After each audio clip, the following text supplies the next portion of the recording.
So welcome back to Blizzard Can't Write Consistently, where I take a character and break down a few things that just don't add up in our favourite game. I love the Blizzard writers and they've given us some awesome moments, but sometimes things get overlooked, or worse, potential gets squandered. And this is very true here.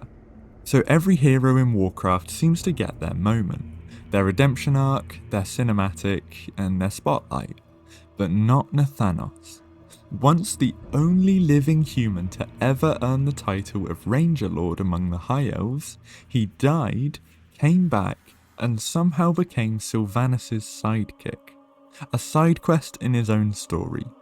But beneath the sneers and the smug grin, there's actually one of the most layered, tragic stories Blizzard ever wrote, and then just abandoned. So today, we're peeling back the plague and digging into the man behind the Blightcaller. Right, so, before the Forsaken, Nathanos was a human ranger trained personally by Sylvanas Windrunner herself. That already sets him apart. Humans were not a part of the Fast Riders, and his inclusion was very controversial. Now, in vanilla and any kind of previous lore you might have come across with him, he was mocked, doubted, even despised by some of the elves, but he earned his place through skill and discipline. At this point, he wasn't arrogant, he was just determined. And his loyalty and devotion to Sylvanas was born out of admiration, not obsession. And this is where the first cracks begin. Later lore retcons that relationship into something romantic, almost obsessive, which never quite lined up with the earlier way that they were set up together. And the crazy thing is, he's not even a lapdog all the time for her, because even in the Tides of Darkness novelization, Nathanos is described as a professional soldier. He's stoic, tactical, precise. Not the sassy, insult-flinging zombie we meet later. So we fast forward a little bit, because when Arthas invades Quel'Thalas, Nathanos is then killed by Scourge forces. But Sylvanas, upon reclaiming her will as a Banshee, raises him again. He is officially the first human ever to be made Forsaken through her hand. And this is beautiful, it's poetic, the student raised by the master.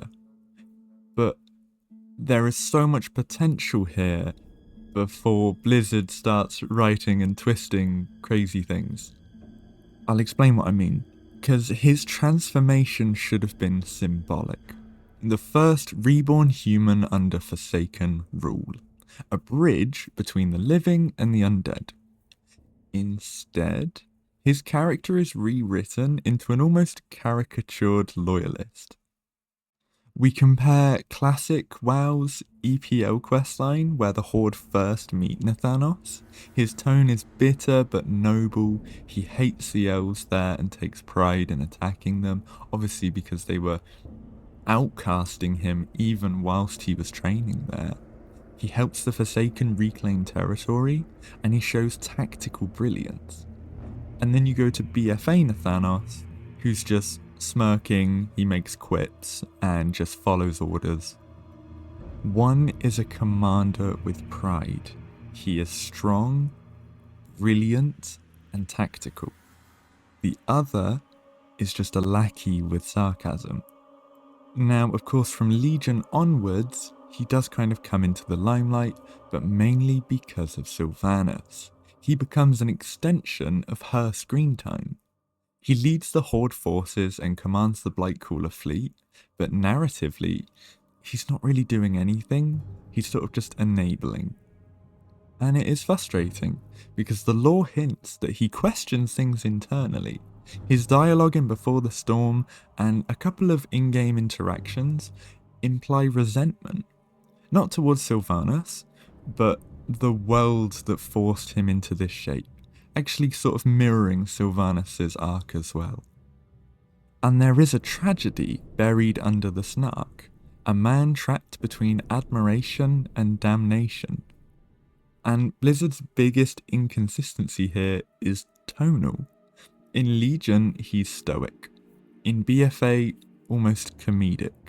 In Shadowlands, suddenly brooding again. He acknowledges that Sylvanas had failed the Forsaken too. This is essentially like 3 different writers, each having their own version of him, and then nobody compared notes. Now his death at Tyrande and Us's hands in Shadowlands, or at the beginning of, it's treated more as a punctuation mark rather than an actual full stop. And Sylvanas' soul is split, he seeks redemption, and Nathanos, he just vanishes.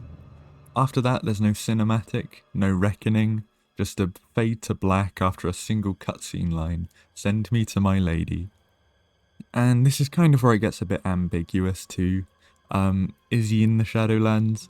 Did Sylvanas free him when she freed the souls of the damned? Is he still serving her somewhere? It's sort of left open, which is kind of frustrating, but quite satisfying.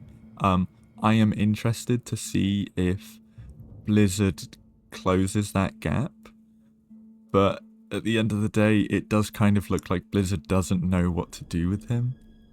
But what I touched on earlier about Nathanos mirroring Sylvanas' arc, we can touch on that a little bit more, because when she's sympathetic, he is loyal, but then still rational. When she's villainous, he just becomes her mouthpiece. And when she's gone, he loses his purpose entirely. But the core of Nathanos, the soldier, the human who defied elven tradition and earned his place through grit, never changed. It just got buried under Blizzard's obsession with pairing him off as her lapdog. The tragedy is the best version of him, the sharp, proud, kind of morally grey ranger, is the one we met before he died. So it turns out undeath really did kill his character. But when you really step back, Nathanos is the ultimate example of wasted potential. He's not evil, he's not a saint, he's not even fully loyal really. He's just a man who picked the wrong side for the right reasons. Now, if Blizzard ever wanted to explore what the Forsaken could have been, like rational, pragmatic, emotionally conflicted, Nathanos would have been the perfect vessel. Instead, obviously, he became the loyal retainer of a fading queen. But he could have been almost a thrall-like figure for the Forsaken. However, was Nathanos ever truly his own person? Maybe not. But somewhere under all the plague, sarcasm, and devotion, there's still the echo of a man who believed in something pure. Loyalty, honor, and purpose. The tragedy isn't that he died, it's that the world kind of forgot he ever lived. Well, thank you so much for watching. The channel has been a little slow recently, and I don't know if that's me or algorithmic forces at play. But if you did enjoy the video and you want to like or hype or anything in between, it would be really hugely appreciated. But thank you so much, and please do have a lovely day.